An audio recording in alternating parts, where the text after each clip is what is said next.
Bonjour à tous et à toutes. En cette journée mondiale de lutte contre les discriminations homophobes, lesbophobes et transphobes, une petite vidéo, ou quelques petites vidéos, je vais voir, au fur et à mesure de la matinée, même si apparemment le sujet ne vous intéresse pas du tout, je suis assez déçu. C'est vrai que mon public était axé au départ sur les pervers, et je pense que quand on n'est pas soi-même homosexuel, on ne se rend pas compte à quel point la discrimination est forte. Alors je le redis, ce n'est pas pour faire pleurnicher. J'ai eu une vie gâchée à cause de cela. Je n'ai pas eu les mêmes droits au niveau humain, au niveau amical, au niveau relationnel, au niveau donc professionnel. Je n'ai pas eu la carrière que j'aurais sans doute méritée si j'avais été hétérosexuel, probablement. Je ne sais pas, mais je suppose que non. Et ça, apparemment, je suis un peu déçu, ça ne vous touche pas du tout. Enfin, moi, je suis un exemple parmi d'autres en plus. Il y a eu des gens bien plus traumatisés que moi, parce que moi, je réagis. Vous voyez, je suis pas du tout mollasson. Et ça, c'est vraiment dur de ne pas avoir de réaction par rapport à ça, de réaction en termes de message, de soutien.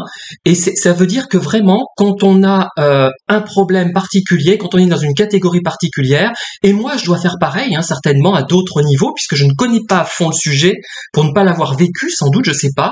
Il y a ça, on est sensibilisé en fonction de ce qu'on vit. Eh bien, j'ai l'impression de nager dans une indifférence qui me conforte dans l'idée que je vais non pas interrompre la chaîne, mais obliquer sur d'autres thématiques. Comme vous le verrez bientôt, il y aura l'octroi que je vais reprendre depuis le début, puisqu'il y a un désintérêt pour la cause des homos, des lesbiennes, des transsexuels même, voilà. C'est très très décevant. Alors donc je vais aborder un sujet aujourd'hui sur ce thème, enfin quelques sujets. Le premier sujet c'est qu'on nous raconte, on nous serigne souvent que l'homophobie est liée à la société dans laquelle nous vivons, une société patriarcale. Bon, alors avec des caractéristiques que doit posséder l'homme, je sais pas, moi il doit pas pleurer, il doit toujours dominer, maîtriser ses émotions, prendre des décisions, occuper une place dominatrice finalement en simplifiant, eh bien ça ne tient pas la route du tout, comme on dit. Je n'aime pas les expressions toutes faites, mais ça ne tient pas du tout debout. Cette histoire-là, c'est faux. Le problème n'est pas là. Pourquoi? Je vais vous expliquer en quelques mots, en quelques phrases, mais je suis bavard, vous le savez. Comment dire? Quand vous êtes homo, du moins moi, dans les années, on va dire 80, essentiellement, et même maintenant, ça continue maintenant, dans ce que j'entends, dans les paroles, dans les conversations, c'est que tout ce qui est personne plus ou moins efféminée, plus ou moins sensible, qui manifeste sa sensibilité, qui manifeste des choses que l'on attribue aux femmes et qui ne sont pas féminines du tout, on l'a décidé que c'était féminin, mais c'est complètement faux, eh bien ça ne passe pas. Je vous donne un exemple d'annonces que j'avais vues dans les années 80, de petites annonces, parce que c'est comme ça qu'on se rencontrait souvent. On n'avait pas le choix, il n'y avait pas d'autres possibilités, il y avait des lieux de rencontre, mais qui étaient axés sur le sexe, des boîtes de nuit aussi, etc. Mais moi, c'était surtout les petites annonces, notamment d'Info Magazine, qui ont été célèbres et importantes, à Clermont-Ferrand notamment. Et dans d'autres villes, je crois que c'était aussi dans l'Allier, oui, même sûrement, de façon certaine. Eh bien, j'avais vu des annonces du type folle, moche, lunettes, s'abstenir. Alors, qu'est-ce que je vivais à l'époque? Bon, moi, déjà j'avais des lunettes, on pensait que je raisonnais trop, que je me posais trop de questions, ça n'a pas changé. Ce n'est pas une caractéristique de ce que les gens appellent haut potentiel, c'est simplement un profil atypique qui n'a pas un cerveau extraordinaire, mais qui au moins a l'envie de l'utiliser et la possibilité de l'utiliser à minima. Voilà. Mais ça ne passait pas. Alors, et comme je n'étais pas, je ne reproduisais pas les caractéristiques que les homos mettaient en valeur à l'époque, il fallait être masculin, il fallait être très viril physiquement, très musclé. Bon, depuis j'ai gagné en muscles, ça se voit pas trop là parce que je suis pas assez musclé pour que ça se voit, mais bon, je vais pas me déshabiller devant l'écran. Mais d'ailleurs c'est pas pour bon bref. Et donc je passais pour efféminé, pas assez masculin, et j'étais rejeté à cause de cela. Voilà. Et en plus j'avais une façon élaborée de parler encore plus que maintenant, et des lunettes. Oh là là, ça évoque selon pour des personnes imbéciles, quelqu'un qui va réfléchir, qui va se poser des questions, ce qui était le cas pour moi, mais ça aurait pu très bien être le contraire, hein, parce que c'est un problème de vue tout simplement. Hein, enfin, on peut pas forcément l'associer à une plus grande capacité de réflexion. Et donc j'étais rejeté à cause de cela.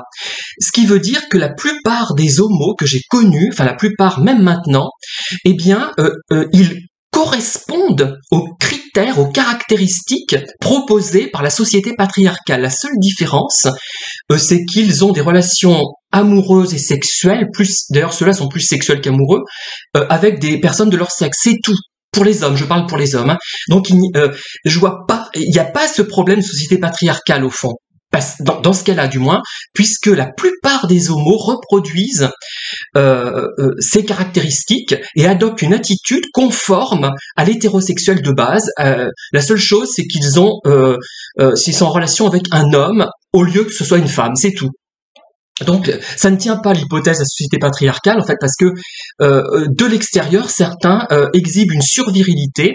Il y a d'ailleurs un chanteur et acteur, chanteur surtout, Ricky Martin, qui a récemment, enfin il y a peut-être un an, je sais plus, a fait ce qu'on appelle son coming out, et il avait, expliquait-il, exhibé une survirilité pour essayer de compenser le fait qu'il était homo. Donc voilà, pour masquer cet aspect, pour se le masquer à lui-même, à la limite, hein. Voilà. Et donc ça ne tient pas, moi je trouve, cette histoire de société patriarcale, c'est autre chose, puisque les homos, la plupart, hein, sauf ceux que l'on voit, que l'on distingue, sauf ceux qui sont comme moi finalement, et qui n'hésitent pas à en parler directement, sur des vidéos d'ailleurs que peu de gens écoutent, mais qu'ils écoutent réellement, puisque moi j'ai des vraies vues, je le dis et le redis, je n'ai pas encore cédé à la tentation d'acheter des vues, comme certains de mes collègues youtubeurs, hein, qui parlent des pervers narcissiques, et qui grappillent d'ailleurs sur des idées sur d'autres vidéos, et notamment les miennes, hein, preuve que je suis assez intéressant dans ce que je raconte. Voilà. Donc, moi, j'ai pas envie d'adhérer à cette logique hétérosexuelle, pas parce que je la rejette complètement, mais elle ne me correspond pas.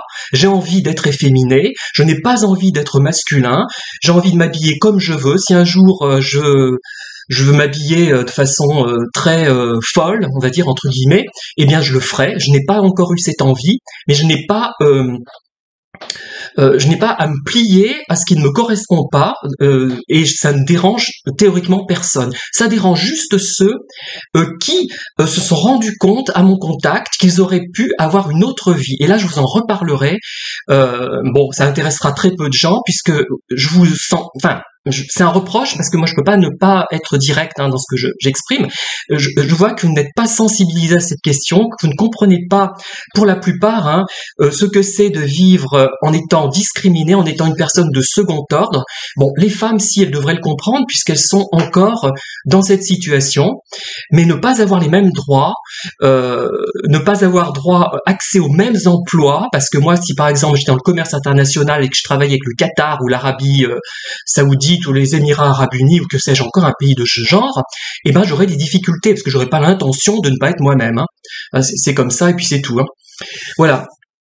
Donc cette première vidéo sur comment dire l'homophobie est relative à la journée mondiale contre l'homophobie. Voilà, je vais en rester là pour cette fois. Je continuerai dans d'autres vidéos pour exposer d'autres situations qui, à mon avis, méritent d'être traitées et qui ne le sont pas de façon assez directe, du moins dans des vidéos. Merci de m'avoir écouté et à très bientôt pour de nouvelles vidéos.